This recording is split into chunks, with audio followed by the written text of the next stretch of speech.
bahwa kita sebagai manusia, sebagai Bani Adam, keturunan Adam, sudah diberikan satu potensi yang besar yang tidak diberikan kepada makhluk yang lain, yaitu akal. Akal ini atau dalam bentuknya otak ini yang menampung jutaan bahkan miliaran nama-nama yang ada di surga dan di bumi ini. Dan akal inilah, pikiran inilah yang membuat Nabi Adam diunggulkan oleh Allah dibandingkan malaikat, apakah lagi jin atau iblis. Sampai-sampai Allah menyatakan, wa idh qulna lil malaikati isjudu li adama fasajadu. Allah menyatakan kepada malaikat, hai malaikat, sujudlah engkau kepada Adam. Maka mereka sujud karena sudah melihat kemampuan Nabi Adam. Illa iblis, kecuali iblis yang tidak mau sujud itu. Kenapa tidak mau sujud? Bukan tidak tahu pada kemampuan Adam, tapi dalam diri iblis aba wastakbar, dia ada keraguan, berpaling, menolak perintah Allah karena ada takabur. Hadirin ikhwati iman rahimakumullah. Saya pernah membaca satu buku, walaupun yang menulisnya orang barat. Buku itu berjudul The Secret. Rahasia judul buku itu. Tapi berdasarkan penelitian yang luar biasa, dia seorang ilmuwan. Dia menemukan bahwa betapa luar biasanya pikiran atau otak yang ada dalam diri manusia. Sehingga dia mengatakan bahwa kehidupan manusia akan ditentukan oleh otaknya sendiri. Maaf, sepertinya kita memahami bahwa dia itu sekuler gitu ya. Namun sebetulnya kalau kita pahami lebih dalam bahwa pikiran, akal atau otak kita ini Allah ciptakan sebagai alat bagi manusia untuk mencapai kebahagiaan. Untuk mencapai kebahagiaan, apapun yang diinginkan manusia, gunakan alat dari Allah ini. Seperti kita dikasih kendaraan, misalnya mobil. Kalau kita gunakan mobil itu semaksimal mungkin, kita akan sampai ke tempat yang kita inginkan. Tapi kalau kita tidak punya kemauan, ya mungkin sekitar lingkungan kita paling jauh ke Bandung, ke Garut gitu. Tapi kalau kita gunakan mobil itu semaksimal mungkin, maka mobil itu akan mengantarkan kita ke tempat sejauh manapun. Allah memberikan akal, memberikan pikiran kepada kita sengaja untuk mencapai apa yang kita inginkan. Maka terbantahkanlah teori Darwin yang disebut evolusi, bahwa manusia berasal dari monyet. Kenapa? Monyet dari dulu, nenek moyang monyet sampai sekarang ya monyet. Gak bisa buat baju sendiri. Walaupun ada monyet yang pakai baju, nanti doger monyet, tapi kan di bajuan. Dari dulu sampai sekarang monyet gak bisa bikin rumah sendiri. Paling rumah dibikinkan sama manusia. Perilakunya ada yang sama sekali tidak. Coba manusia, dulu tidak ada yang namanya kendaraan seperti sekarang. Kendaraan yang paling cepat alat transportasi kuda. Kendaraan yang paling kuat gajah, unta. Sekarang dengan kehebatan pikiran, akal manusia yang Allah berikan, dahsyat sekali percepatannya. Kendaraan sekarang yang tercepat adalah sementara ini pesawat. Alat komunikasi dulu kalau mau ngobrol itu susah, paling pakai surat. Dulu mah kalau mau bisa ngobrol jarak jauh itu kudu puasa mutih. Kudu berilmu dulu supaya ada yang disebut dengan telepati, guru dan muridnya bisa ngobrol jarak jauh. Lama prosesnya. Sekarang mau ngobrol nggak usah puasa, asal punya pulsa bisa. Punya pulsa dan kuota bisa.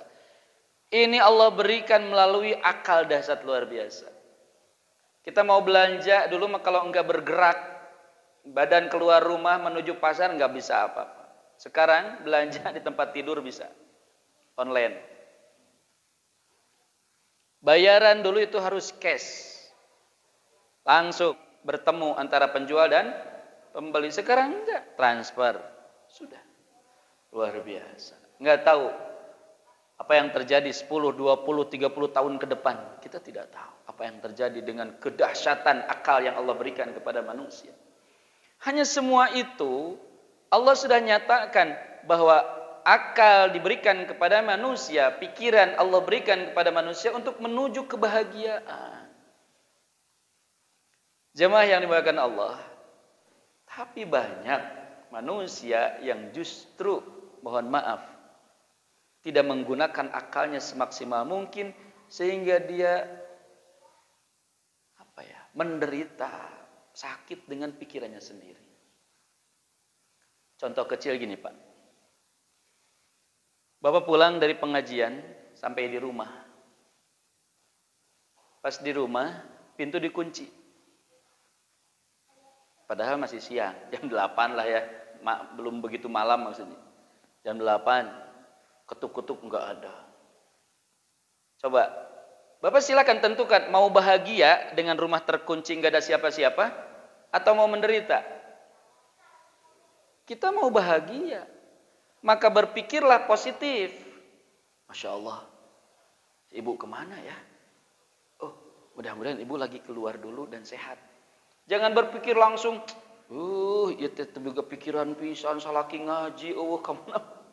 Itu langsung ngumet pikiran itu, Pak. Langsung kita merasa tidak nyaman, tidak enak. Wah, pikiran-pikiran negatif datang.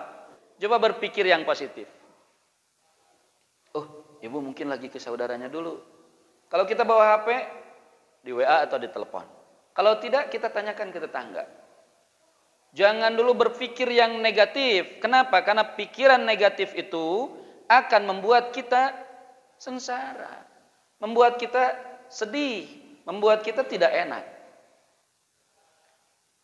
Pagi-pagi kita mau berangkat kerja. Tiba-tiba pas mau turun, sudah buka pintu, pas mau turun dari teras, hujan turun. Hujan turun. Silahkan. Apakah hujan turun itu akan membuat kita menderita? Tersiksa pikiran kita? Ruwet, atau ingin bahagia? Terserah pikiran kita kemana. Maka Allah memberikan pikiran kepada kita, memberikan akal kepada kita untuk kita bahagia. Maka berpikirlah yang positif. Alhamdulillah ya Allah hujan turun. Langsung berdoa, terima kasih ya Allah. Allahumma sayyiban nafi'an. Maka berai caam. Pikiran kita akan positif berpikirnya. Ya tapi rusuh, gak apa-apa. Kan hujannya rata semuanya. Bukan di rumah kita saja. Tapi kalau berpikiran negatif, coba nge-telat, coba hujan, coba jas tu aya, payung butut, rudet kayak gitu Pak. Puyeng, ngumet. Padahal itu hanya satu masalahnya. Hujan itu rata. Kenapa yang rudet kita saja, orang lain happy saja? Dahsyat. Sama sekali kita tidak mengkultuskan pikiran atau akal kita. Hanya Allah memberikan fasilitas. Mau digunakan sampai di mana akal ini. Kejarlah kebahagiaan dengan akal kita. Dengan pikiran kita. Maka sebetulnya pikiran kita itu dalam 1 detik bisa membuat kita bahagia atau membuat kita menderita. Membuat kita bahagia atau sedih. Silahkan. Kita mau maju silahkan. Kita mau mundur silahkan. Karena dengan akal, dengan pikiran kita bisa menjadi cerdas, kita bisa menjadi bodoh. Kita bisa menjadi meningkat atau kita menurun. Kita bisa jadi mulia atau bahkan kita terhina. Karena pikiran kita itu dalam hitungan detik bisa mengubah seseorang. Jemaah yang dimuliakan Allah. Kita itu Allah berikan 3 tahap pikiran. Yang pertama pikiran sadar. Yang kedua pikiran alam bawah sadar. Yang ketiga tidak sadar.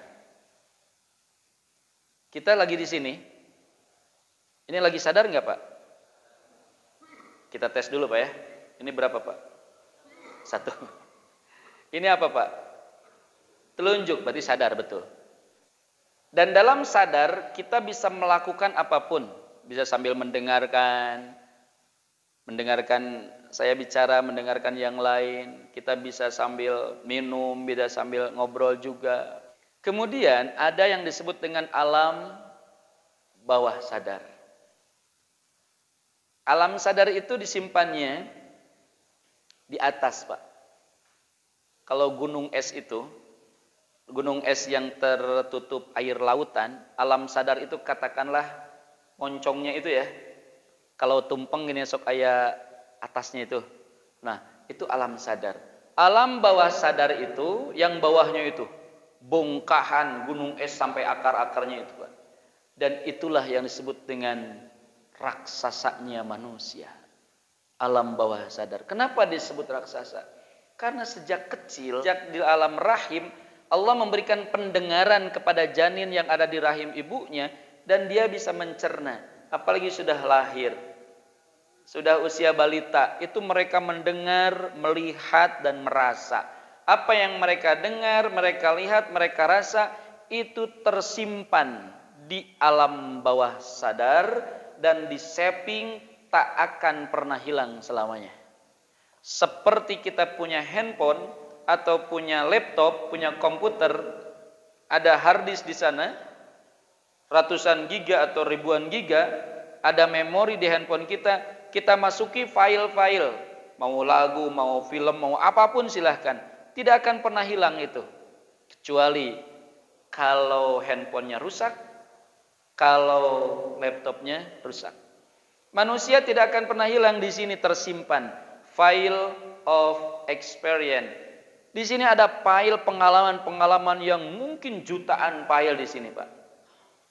Tersimpan. Tidak akan pernah hilang, dan akan hilang jika otaknya rusak. Jika memorinya rusak. Kalau sudah meninggal apalagi itu. Atau kalau ada orang yang meninggal, terus ruhnya masuk ke orang yang hidup, ngegerebek, bisa inget nanawan, bohong itu. Karena kalau sudah mati ini organnya udah rusak, nggak bisa. Bohong, itu mah jin yang mengganggu. Bisa ya nu kasurupan ngaku-ngaku abdi teh nu maot kamari, nu katabrak di jalan. Bohong itu. Itu bisikan iblis atau jin. Jangan percaya. Gak ada yang mati bisa nyurup kan hirup, gak ada. Secara ilmu pengetahuan ini sudah rusak, nggak bisa terpakai lagi.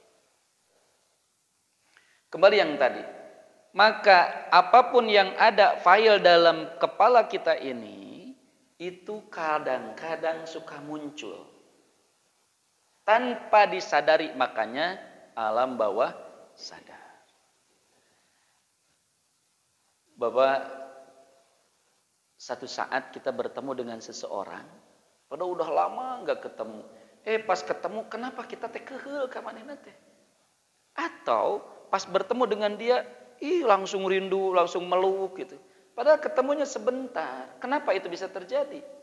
Oh, di sini ada memori yang terpendam. Dulu entah berapa puluh tahun ke belakang, kita bertemu dengan teman waktu di SD misalnya. Kita teringat bayangan-bayangan itu, merasa terbayang lagi, kabuka lagi memori itu. Dan kita pelukan, aduh dulu masa bangku, pernah jajan bareng dan sebagainya. Itu memori, Pak. Dan tidak akan hilang. Oleh karena itu, jika ada misalnya, ada orang, ibu-ibu atau anak-anak yang takut kecoa, aneh kan ya, takut kecoa? Itu biasanya ada memori di alam bawah sadarnya yang tersimpan, pengalaman-pengalaman dulu di singsiunan misalnya kumamahna. Awas tuh cucungu. Awas kecoa, atau dialungkeun, atau ditakut-takuti saja dan tersimpan di sini. Makanya jangan sekali-kali kita menakut-nakuti anak, menakut-nakuti cucu. Kayak jadi budak boregan. Ketika dia sudah dewasa, dipiwarang ke orang tuanya, disuruh mungsiunan maneh. Bukan waktu itu dia takut, prosesnya lama, udah duluan dia dididik menjadi penakut, disingsiunan. Itu disebut dengan fobia. Takut yang berlebihan dan tanpa alasan. Kita juga sering fobia, Pak. Kita sering sekali fobia. Kenapa? Mungkin pengalaman-pengalaman kita yang terpendam itu. Apa fobia kita? Kita sering memikirkan sesuatu yang negatif, jarang berpikir yang positif.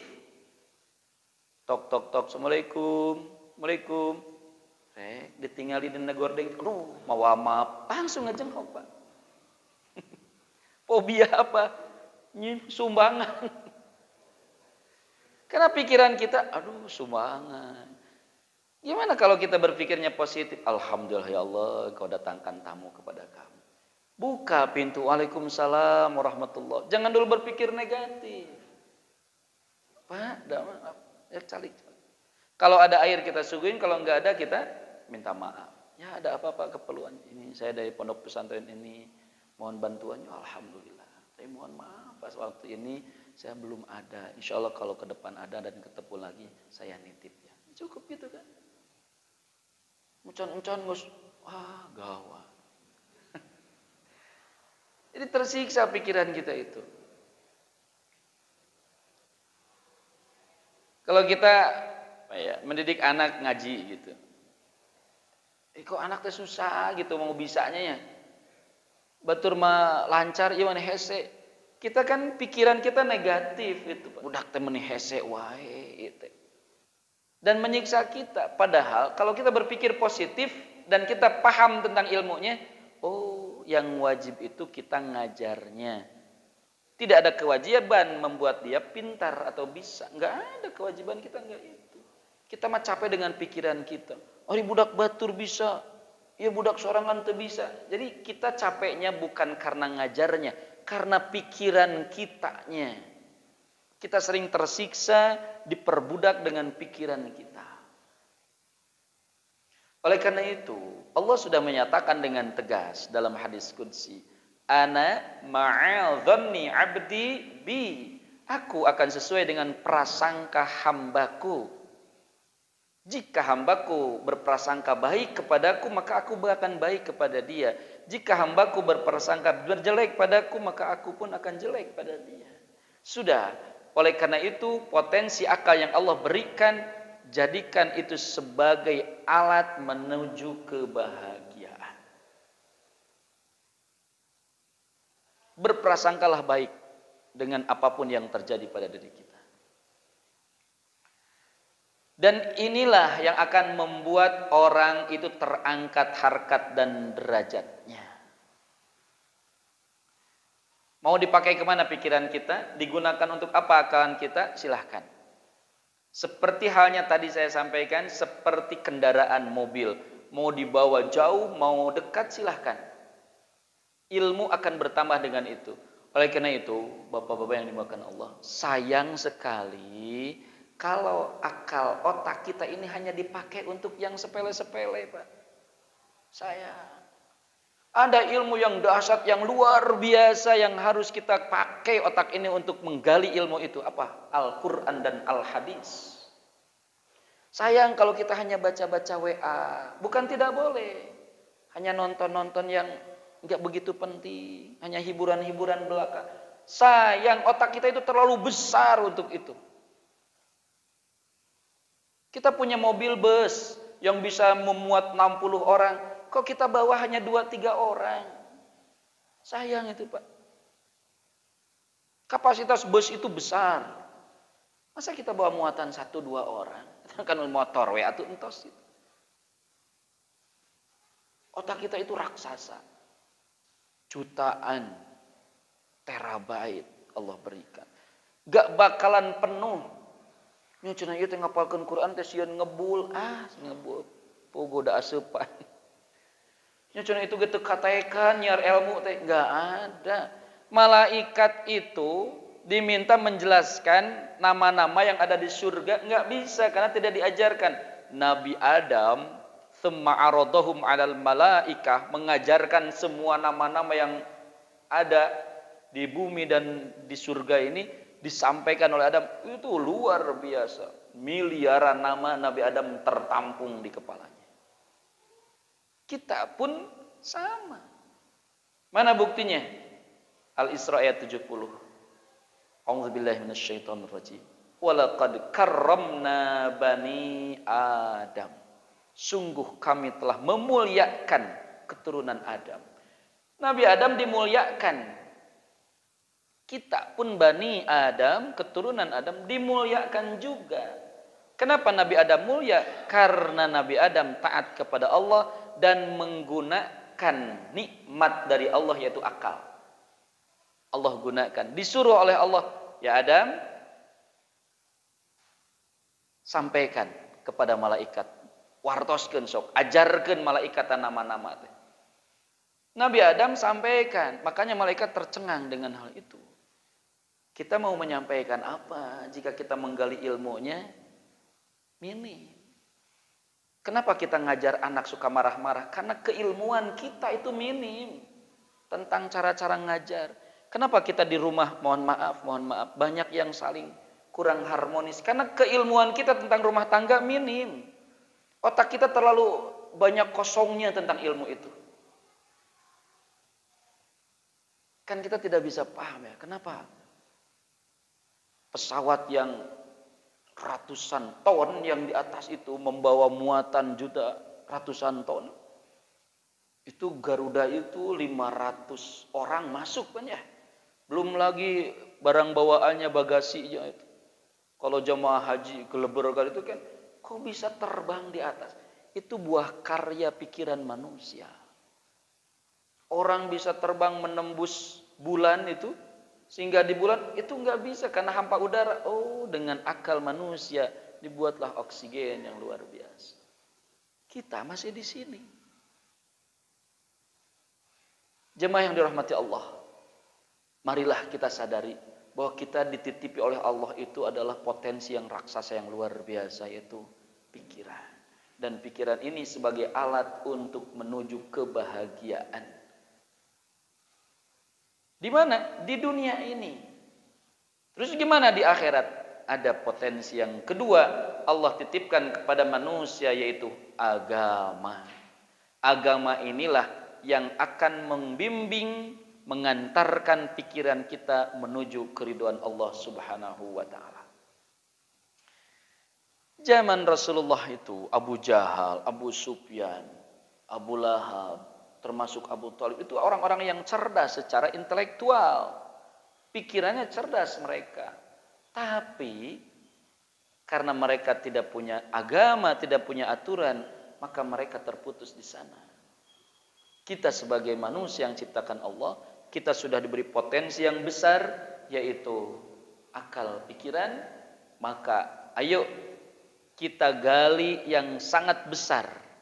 Kita jangan berkutat hanya di HP kita baca WA saja, tapi kita gali yang Allah sudah sampaikan, yaitu pusatnya ilmu, sumbernya ilmu, Al-Quran dan As-Sunnah.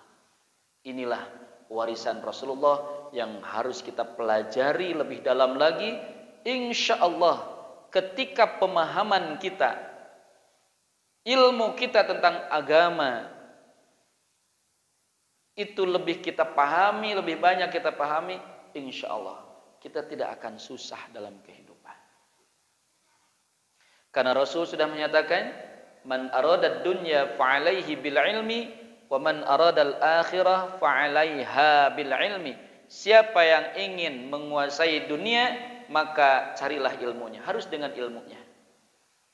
Siapa yang ingin bahagia di akhirat, maka harus dengan ilmunya. Wa man aradahuma, siapa yang ingin bahagia dunia akhirat, fa'alaihima bil ilmi, maka kedua-duanya harus dengan ilmunya. Kita jangan iri. Kenapa ya orang-orang non muslim ekonominya maju gitu ya, yang punya perusahaan-perusahaan di kita itu KHT itu kan bukan milik muslim. Ya mereka menggunakan pikirannya lebih banyak daripada kita. Belajarnya mereka lebih lama daripada kita. Kita makan maca sudah malas Pak ya. Maca buku tos harorea. Mengkaji Quran tos harorea. Ya kita gitu. Sehingga ya kita tertinggal. Oleh karena itu, bismillah, tawakkalna 'ala Allah. Kita bertawakal kepada Allah. Pikiran kita, walaupun kita keadaan kita seperti ini, ayo la haula wala quwata illa billah. Gunakan pikiran kita kepada hal-hal yang baik, yang positif. Yang positif. Istri kita pasti ada kekurangan. Kita ada kekurangan. Berpikirlah positif. Alhamdulillah. Alhamdulillah. Saya masih punya istri. Alhamdulillah. Saya punya anak. Banyak orang yang mau menikah belum menikah. Banyak orang yang sudah menikah ingin punya anak belum punya anak. Aku alhamdulillah punya anak, punya istri. Positif berpikirnya. Dan ini harus dengan ilmunya. Maka pelajarilah ilmu-ilmu yang Allah berikan kepada kita. Gunakan pisau pikiran kita. Karena ketika digunakan maka akan tajam insya Allah. Yang terakhir Pak. Ada yang bertanya. Waktu kajian ngaji. Ada khusus belajar tahsin dan tarjim Quran. Malam Senin dan malam Kamis. Ada yang bertanya, aduh tos usia, dia usianya sekitar 55 tahun ya, beliau itu. Kalau belajar menghafal Quran usia sakieu tiasa moalnya bari gagaro gitu Pak. Ieu da meuni ngapalkeun boro-boro ngapalkeun, ieu teh meuni diajar ge ieu meuni hese asupna gitu kan. Saya jawabnya simpel saja. Ilmu itu milik Allah. Otak itu pemberian Allah. Akal itu pemberian Allah. Maka ilmu dan akal, ilmu tempatnya di akal. Jika kita siap membuka akal kita, membuka pikiran kita, berpikir positif, insya Allah bisa. Insya Allah bisa. Oleh karena itu, udah ngapalkan.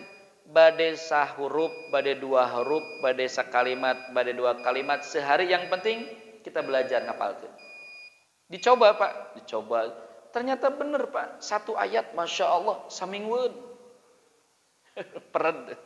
Tapi keseringan, akhirnya satu ayat itu bisa satu hari. Seperti hanya pisau, kalau sudah karatan karena lama tak dipakai, itu kan kedah di asa heula. Di asana tidak bisa satu kali dua kali, harus lama. Dan ketika karatnya sudah hilang, kemudian dia menjadi runcing lagi, maka cukuplah satu kali dua kali tembus. Insya Allah. Alhamdulillah dia rajin Pak, rajin terus. Sampai-sampai dia merasa, oh nya bisa ya. Karena akal pikiran kita itu pemberian Allah. Dan ilmu pun milik Allah, udah ditempatkan. Insya Allah. Kesimpulannya, marilah kita sadari dan kita yakini bahwa Allah memberikan pikiran, memberikan akal, memberikan otak ini bukan sia-sia, tapi sengaja supaya manusia bahagia. Bukan hanya di dunia, tapi di akhirat. Insya Allah. Demikian yang bisa disampaikan. Mudah-mudahan Allah memberikan kepada kita kebahagiaan dunia dan akhirat, dan kita bisa menggunakan akal pikiran kita sesuai dengan kehendak Allah yang sebaik-baiknya. Amin ya Allah ya Rabbal Alamin. Mohon maaf atas segala kekurangan dan kekhilafan. Semoga Allah melindungi, memberkahi dan mengampuni segala dosa kita semuanya. Aqulu qouli hadza wa astaghfirullah li wa lakum. Assalamualaikum warahmatullahi wabarakatuh.